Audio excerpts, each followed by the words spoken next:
Chapter 7. I learn my neighbour's profession. On the following morning I hurried unforgivably over my round. My excuse can be that I had no very serious cases to attend. On my return, Caroline came into the hall to greet me. "Flora Ackroyd is here," she announced in an excited whisper. What? I concealed my surprise as best I could. "She's very anxious to see you. She's been here half an hour." Caroline led the way into our small sitting room, and I followed. Flora was sitting on the sofa by the window. She was in black and she sat nervously twisting her hands together. I was shocked by the sight of her face. All the colour had faded away from it. But when she spoke, her manner was as composed and resolute as possible. "Dr. Shepherd, I have come to ask you to help me." "Of course he'll help you, my dear," said Caroline. I don't think Flora really wished Caroline to be present at the interview. She would, I am sure, have infinitely preferred to speak to me privately. But she also wanted to waste no time, so she made the best of it. "I want you to come to the Larches with me." The Larches? I queried, surprised. "To see that funny little man?" Exclaimed Caroline. "Yes. You know who he is, don't you?" We fancied, I said, that he might be a retired hairdresser. Flora's blue eyes opened very wide. "Why, he's Hercule Poirot. You know who I mean. The private detective. They say he's done the most wonderful things, just like detectives do in books. A year ago he retired and came to live down here. Uncle knew who he was, but he promised not to tell anyone because Monsieur Poirot wanted to live quietly without being bothered by people." So that's who he is, I said slowly. "You've heard of him, of course." I'm rather an old fogey, as Caroline tells me, I said, but I've just heard of him. "Extraordinary," commented Caroline. I don't know what she was referring to, possibly her own failure to discover the truth. You want to go and see him? I asked slowly. Now, why? "To get him to investigate this murder, of course," said Caroline sharply. "Don't be so stupid, James." I was not really being stupid. Caroline does not always understand what I am driving at. You haven't got confidence in Inspector Davis, I went on. "Of course she hasn't," said Caroline. "I haven't either." Anyone would have thought it was Caroline's uncle who had been murdered. And how do you know he would take up the case? I asked. Remember, he is retired from active work. "That's just it," said Flora simply. "I've got to persuade him." You're sure you're doing wisely? I asked gravely. "Of course she is," said Caroline. "I'll go with her myself if she likes." "I'd rather the doctor came with me if you don't mind, Miss Shepherd," said Flora. She knows the value of being direct on certain occasions. Any hints would certainly have been wasted on Caroline. "You see," she explained, following directness with tact, "Dr. Shepherd being the doctor, and having found the body, he would be able to give all the details to Monsieur Poirot." "Yes," said Caroline grudgingly. "I see that." I took a turn or two up and down the room. Flora, I said gravely, be guided by me.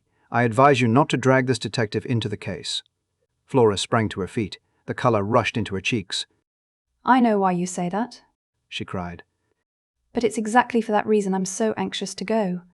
You're afraid. But I'm not. I know Ralph better than you do." "Ralph?" said Caroline. "What has Ralph got to do with it?" Neither of us heeded her. "Ralph may be weak," continued Flora. "He may have done foolish things in the past, wicked things even, but he wouldn't murder anyone." No, no, I exclaimed. I never thought it of him. "Then why did you go to the Three Boars last night?" demanded Flora. "On your way home, after Uncle's body was found?" I was momentarily silenced. I had hoped that that visit of mine would remain unnoticed. How did you know about that? I countered. "I went there this morning," said Flora. "I heard from the servants that Ralph was staying there." I interrupted her. You had no idea that he was in King's Abbot? "No. I was astounded. I couldn't understand it. I went there and asked for him. They told me, what I suppose they told you last night, that he went out at about 9 o'clock yesterday evening, and never came back." Her eyes met mine defiantly, and as though answering something in my look, she burst out, "Well, why shouldn't he? He might have gone anywhere. He may even have gone back to London." Leaving his luggage behind? I asked gently. Flora stamped her foot. I don't care. There must be a simple explanation. And that's why you want to go to Hercule Poirot? Isn't it better to leave things as they are? The police don't suspect Ralph in the least, remember? They're working on quite another tack. But that's just it, Cried the girl. They do suspect him. A man from Crunchester turned up this morning. Inspector Raglan, a horrid, weaselly little man. I found he'd been to the Three Boars this morning before me. They told me all about his having been there and the questions he had asked. He must think Ralph did it. That's a change of mind from last night. If so, I said slowly. He doesn't believe in Davis's theory that it was Parker then? Parker, indeed, Said my sister, and snorted. Flora came forward and laid her hand on my arm. Oh, Dr. Shepherd, let us go at once to this Monsieur Poirot. He will find out the truth. My dear Flora, I said gently, laying my hand on hers, are you quite sure it is the truth we want? She looked at me, nodding her head gravely. You're not sure? She said. I am. I know Ralph better than you do. Of course he didn't do it. Said Caroline, who had been keeping silent with great difficulty. Ralph may be extravagant, but he's a dear boy and has the nicest manners. I wanted to tell Caroline that large numbers of murderers have had nice manners, but the presence of Flora restrained me. Since the girl was determined, I was forced to give in to her, and we started at once, getting away before my sister was able to fire off any more pronouncements beginning with her favorite words, of course. An old woman with an immense Breton cap opened the door of the Larches to us. Monsieur Poirot was at home, it seemed. We were ushered into a little sitting room arranged with formal precision, and there, after the lapse of a minute or so, my friend of yesterday came to us. Monsieur le docteur, He said, smiling. Mademoiselle. He bowed to Flora. Perhaps. I began. You have heard of the tragedy which occurred last night. His face grew grave. But certainly I have heard. It is horrible. I offer Mademoiselle all my sympathy. In what way can I serve you? Miss Ackroyd, I said, wants you to... To find the murderer. said Flora in a clear voice. I see. Said the little man. But the police will do that, will they not? They might make a mistake. Said Flora. They are on their way to make a mistake now, I think. Please, Monsieur Poirot, won't you help us, if it is a question of money? Poirot held up his hand. Not that. I beg of you, mademoiselle. Not that I do not care for money. His eyes showed a momentary twinkle. Money. It means much to me and always has done. No, if I go into this, you must understand one thing clearly. I shall go through with it to the end. The good dog, he does not leave the scent, remember. You may wish that, after all, you had left it to the local police. I want the truth, Said Flora, looking him straight in the eyes. All the truth? all the truth. Then I accept, Said the little man quietly. and I hope you will not regret those words. Now, tell me all the circumstances. Dr. Shepherd had better tell you. Said Flora. He knows more than I do. Thus enjoined, I plunged into a careful narrative embodying all the facts I have previously set down. Poirot listened carefully, inserting a question here and there, but for the most part sitting in silence, his eyes on the ceiling. I brought my story to a close with the departure of the inspector and myself from Fernley Park the previous night. And now, Said Flora as I finished. tell him all about Ralph. I hesitated, but her imperious glance drove me on. You went to this inn? This Three Boars last night on your way home? Asked Poirot as I brought my tale to a close. Now exactly. Why was that? I paused a moment to choose my words carefully. I thought someone ought to inform the young man of his uncle's death. It occurred to me after I had left Fernley that possibly no one but myself and Mr. Ackroyd were aware that he was staying in the village. Poirot nodded. Quite so. That was your only motive in going there, eh? That was my only motive, I said stiffly. It was not, shall we say, reassure yourself about ce jeune homme?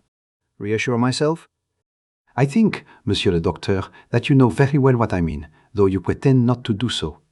I suggest that it would have been a relief to you if you had found that Captain Paton had been at home all the evening. Not at all, I said sharply. The little detective shook his head at me gravely. You have not the trust in me of Miss Flora, he said. But no matter. What we have to look at is this. Captain Peyton is missing under circumstances which call for an explanation. I will not hide from you that the matter looks grave. Still, it may admit of a perfectly simple explanation. That's just what I keep saying, cried Flora eagerly. Poirot touched no more upon that theme. Instead, he suggested an immediate visit to the local police. He thought it better for Flora to return home and for me to be the one to accompany him there and introduce him to the officer in charge of the case. We carried out this plan forthwith. We found Inspector Davis outside the police station looking very glum indeed. With him was Colonel Melrose, the chief constable, and another man whom, from Flora's description of Weasley, I had no difficulty in recognizing as Inspector Raglan from Cranchester. I know Melrose fairly well, and I introduced Poirot to him and explained the situation. The chief constable was clearly vexed, and Inspector Raglan looked as black as thunder. Davis, however, seemed slightly exhilarated by the sight of his superior officer's annoyance. "The case is going to be plain as a pikestaff," said Raglan. "Not the least need for amateurs to come butting in. You'd think any fool would have seen the way things were last night, and then we shouldn't have lost 12 hours. He directed a vengeful glance at poor Davis, who received it with perfect stolidity. "Mr. Ackroyd's family must, of course, do what they see fit," said Colonel Melrose. "But we cannot have the official investigation hampered in any way. I know Monsieur Poirot's great reputation, of course," he added courteously. "The police can't advertise themselves, worse luck," said Raglan. It was Poirot who saved the situation. It is true that I have retired from the world, he said. I never intended to take up a case again. Above all things, I have a horror of publicity. I must beg that in the case of my being able to contribute something to the solution of the mystery, my name may not be mentioned. Inspector Raglan's face lightened a little. "I've heard of some very remarkable successes of yours," observed the colonel, thawing. I have had much experience, said Poirot quietly. But most of my successes have been obtained by the aid of the police. I admire enormously your English police. If Inspector Raglan permits me to assist him, I shall be both honoured and flattered. The inspector's countenance became still more gracious. Colonel Melrose drew me aside. "From all I hear, this little fellow's done some really remarkable things," he murmured. "We're naturally anxious not to have to call in Scotland Yard. Raglan seems very sure of himself, but I'm not quite certain that I agree with him. You see, I know the parties concerned better than he does. This fellow doesn't seem out after kudos, does he? Would work in with us unobtrusively, eh?" To the greater glory of Inspector Raglan, I said solemnly. Well, said Colonel Melrose breezily in a louder voice. "We must put you wise to the latest developments, Monsieur Poirot." I thank you, said Poirot. My friend, Dr. Shepherd, said something of the butler being suspected. "That's all bunkum," said Raglan instantly. "These high-class servants get in such a funk that they act suspiciously for nothing at all." The fingerprints? I hinted. "Nothing like Parker's." He gave a faint smile and added, "And yours and Mr. Raymond's don't fit either, Doctor."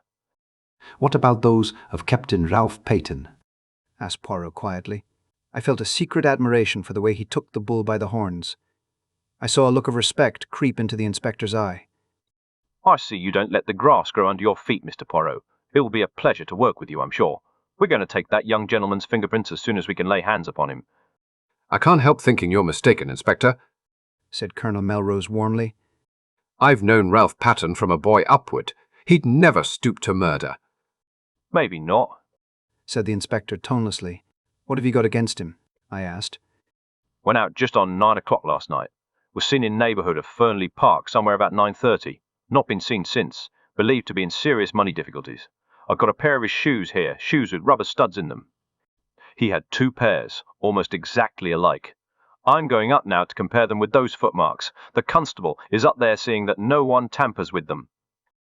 "We'll go at once," said Colonel Melrose. "You and Monsieur Poirot will accompany us, will you not?" We assented, and all drove up in the colonel's car. The inspector was anxious to get at once to the footmarks and asked to be put down at the lodge. About halfway up the drive, on the right, a path branched off which led round to the terrace and the window of Ackroyd's study. Would you like to go with the inspector, Monsieur Poirot? asked the chief constable. Or would you prefer to examine the study? Poirot chose the latter alternative. Parker opened the door to us. His manner was smug and deferential, and he seemed to have recovered from his panic of the night before. Colonel Melrose took a key from his pocket, and unlocking the door which led into the lobby, he ushered us through into the study. Except for the removal of the body, Monsieur Poirot, this room is exactly as it was last night. And the body was found. Where? As precisely as possible, I described Ackroyd's position. The armchair still stood in front of the fire. Poirot went and sat down in it. The blue letter you speak of, where was it when you left the room? Mr. Ackroyd had laid it down on this little table at his right hand. Poirot nodded. Except for that, everything was in its place? Yes, I think so. Colonel Melrose, would you be so extremely obliging as to sit down in this chair a minute? I thank you. Now, Monsieur le Docteur, will you kindly indicate to me the exact position of the dagger? I did so, whilst the little man stood in the doorway. The hilt of the dagger was plainly visible from the door then. Both you and Parker could see it at once? Yes. Poirot went next to the window. The electric light was on, of course, when you discovered the body? He asked over his shoulder. I assented and joined him where he was studying the marks on the windowsill. The rubber studs are the same pattern as those in Captain Patton's shoes, he said quietly. Then he came back once more to the middle of the room. His eye travelled round, searching everything in the room with a quick, trained glance. Are you a man of good observation, Dr. Shepherd? He asked at last. I think so, I said, surprised. There was a fire in the grate, I see. When you broke the door down and found Mr. Ackroyd dead, how was the fire? Was it low? I gave a vexed laugh. I really can't say. I didn't notice. Perhaps Mr. Raymond or Major Blunt. The little man opposite me shook his head with a faint smile. One must always proceed with method. I made an error of judgment in asking you that question. To each man his own knowledge. You could tell me the details of the patient's appearance. Nothing there would escape you. If I wanted information about the papers on that desk, Mr. Raymond would have noticed anything there was to see. To find out about the fire, I must ask the man whose business it is to observe such things. You permit. He moved swiftly to the fireplace and rang the bell. After a lapse of a minute or two, Parker appeared. The bell rang, sir? He said hesitatingly. Come in, Parker, said Colonel Melrose. This gentleman wants to ask you something. Parker transferred a respectful attention to Poirot. Parker, said the little man, when you broke down the door with Dr. Shepherd last night and found your master dead, what was the state of the fire? Parker replied without a pause. It had burned very low, sir. It was almost out. Ah, said Poirot. The exclamation sounded almost triumphant. He went on. Look round you, my good Parker. Is this room exactly as it was then? The butler's eye swept round. It came to rest on the windows. The curtains were drawn, sir, and the electric light was on. Poirot nodded approval. Anything else? Yes, sir, this chair was drawn out a little more. He indicated a big grandfather chair to the left of the door between it and the window. I append a plan of the room with the chair in question marked with an X. Just show me, said Poirot. The butler drew the chair in question out a good 2 feet from the wall, turning it so that the seat faced the door. Voilà, ce qui est curieux, murmured Poirot. No one would want to sit in a chair in such a position, I fancy. Now, who pushed it back into place again, I wonder? Did you, my friend? No, sir, said Parker. I was too upset with seeing the master and all. Poirot looked across at me. Did you, Doctor? I shook my head. It was back in position when I arrived with the police, sir, put in Parker. I'm sure of that. Curious, said Poirot again. Raymond or Blunt must have pushed it back, I suggested. Surely it isn't important. It is completely unimportant, said Poirot. That is why it is so interesting, he added softly. Excuse me a minute, said Colonel Melrose. He left the room with Parker. Do you think Parker is speaking the truth? I asked. About the chair, yes. Otherwise, I do not know. You will find, Monsieur le Docteur, if you have much to do with cases of this kind, that they all resemble each other in one thing. What is that? I asked curiously. Everyone concerned in them has something to hide. Have I? I asked, smiling. Poirot looked at me attentively. I think you have. He said quietly. But have you told me everything known to you about this young man Patton? he smiled as I grew red. Oh, do not fear. I will not press you. I shall learn it in good time. I wish you'd tell me something of your methods, I said hastily, to cover my confusion. The point about the fire, for instance. Oh, that was very simple. You leave Mr. Ackroyd at 9:10, was it not? Yes, exactly, I should say. The window is then closed and bolted and the door unlocked.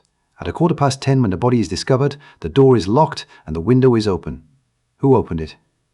Clearly only Mr. Ackroyd himself could have done so, and for one of two reasons. Either because the room became unbearably hot, but since the fire was nearly out and there was a sharp drop in temperature last night, that cannot be the reason. Or because he admitted someone that way. And if he admitted someone that way, it must have been someone well known to him, since he had previously shown himself uneasy on the subject of that same window. It sounds very simple, I said. Everything is simple, if you arrange the facts methodically. We are concerned now with the personality of the person who was with him at 9:30 last night. Everything goes to show that that was the individual admitted by the window, and though Mr. Ackroyd was seen alive later by Miss Flora, we cannot approach a solution of the mystery until we know who that visitor was. The window may have been left open after his departure and so afforded entrance to the murderer, or the same person may have returned a second time. Ah, here is the Colonel who returns. Colonel Melrose entered with an animated manner. That telephone call has been traced at last, he said. It did not come from here. It was put through to Dr. Shepherd at 10:15 last night from a public call office at King's Abbot Station, and at 10:53 the night mail leaves for Liverpool.